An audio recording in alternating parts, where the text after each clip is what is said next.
Okay, you guys, so today I will be doing a Mexican dish, and I call it Chipotle pork chops. And this is just very simple.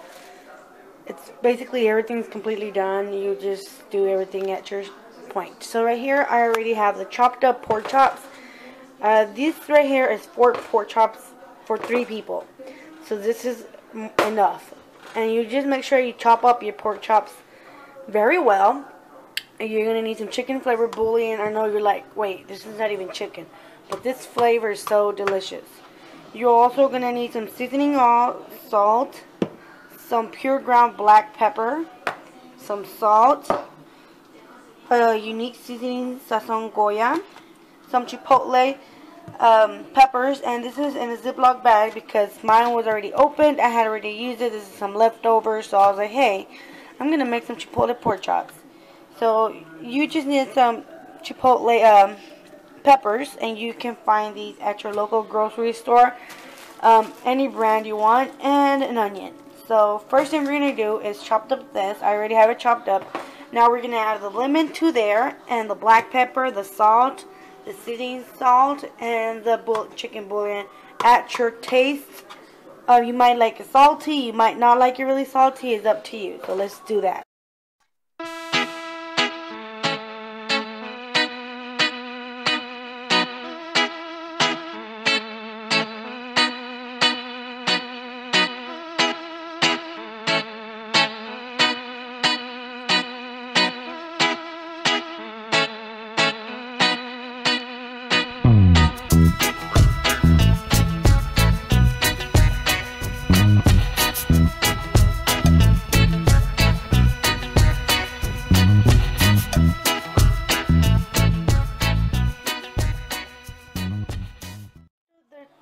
Pork chops look very brown, very orangey and very colorful.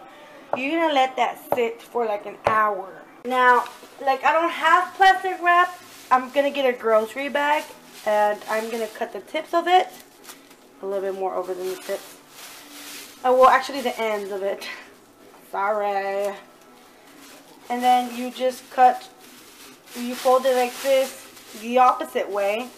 So you cut the ends. After you cut the ends, you fold it in half so you can cut the outer corners, the out of ends, whatever you want to call it. And you just fold it once again, and then you cut off just this end.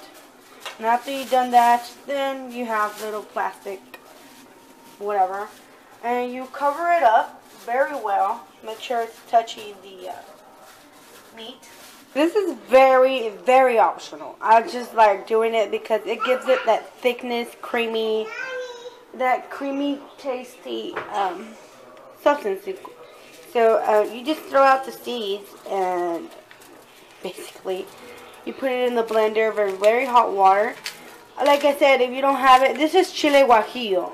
Like I said, if you don't have it, then it's fine. It's not required. I just like it because it makes it thicker. And it does give it another flavor, but I basically use it for the thickness. It's going to make it very thick because Chipotle is usually watery and runny. And Chipotle is very, very spicy. So you put plenty of water, and you guys will see. But I usually like putting 1 chile guajillo in there for the thickness. While your rice is cooking, you can go ahead and start making your Chipotle sauce. Now, for this Chipotle sauce, basically you're going to need Chipotle. Now, like I said, Chipotle is very, very spicy. Very spicy. So, all you're going to use is for that amount. Whoa. You see, this is a whole Chipotle. This right here is a whole pepper thingy. So you're going to need 3 of those. That's 1. That's 2. That's 3. Actually, you know what? We're going to use 4. And that's 4. Now you're going to do the little sauce that's in there. You're going to do 2 spoons of that sauce.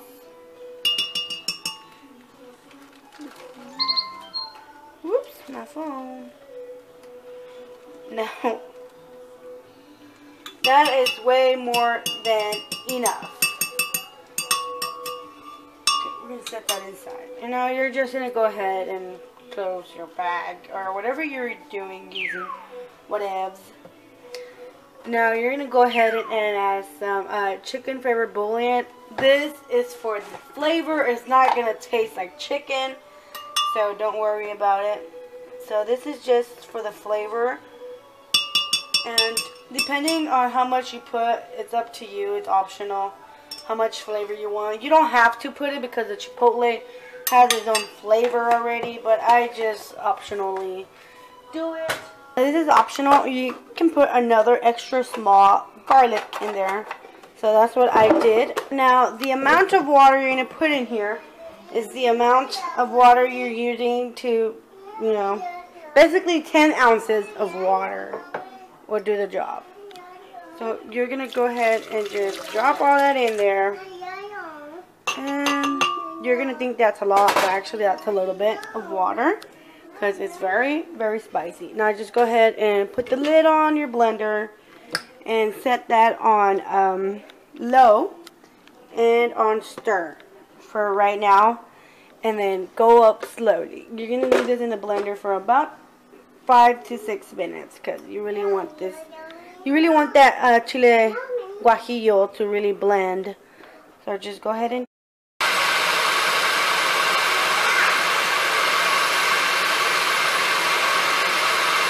so next thing is to start getting your meat ready. Now first thing is you're going to heat up your pan. And you're going to put some oil because we're about to fry some onions.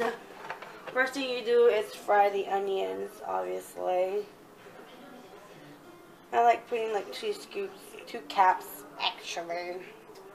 You don't want to overdo it. So, that's fine. Now, I slice my onions, not very big, not very little, just perfectly fine, little half circles. I'm going to go ahead and start getting that fried very well. Now, it's optional. You don't have to because your pork chops already have all the seasoning. But I love black pepper. So, go ahead and black pepper your onions. And that will give it a way better flavor.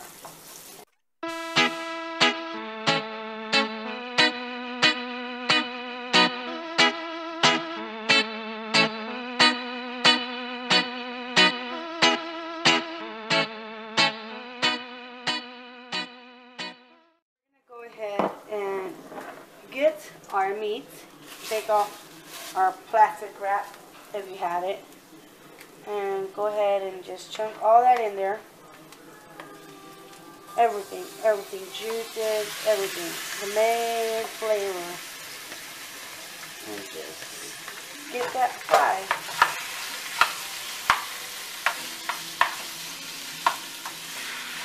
And once it's very fried and done, ready for well cooked, it probably takes like 20 to 25 minutes to get it well cooked.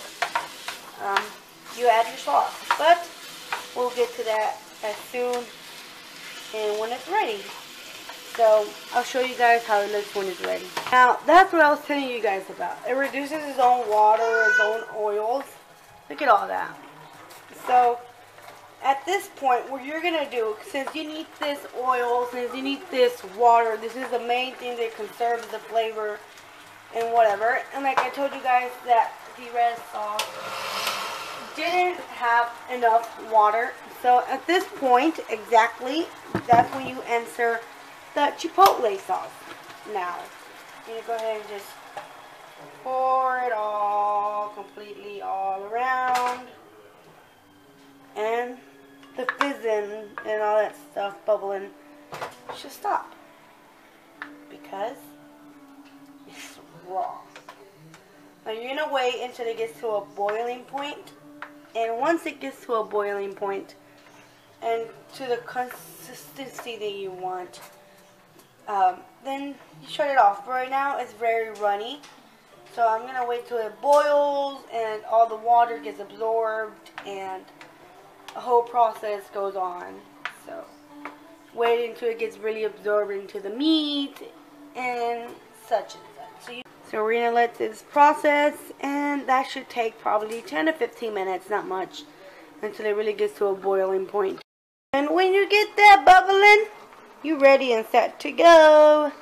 And that's how your final plate looks. Rice, meat, fresh cheese, and tortilla. Obviously, I'm going to go ahead and get my cup of ice with water, and I'm set to go. Hope you guys enjoyed, and hope this really helped you guys. So, see you guys next time. Bye.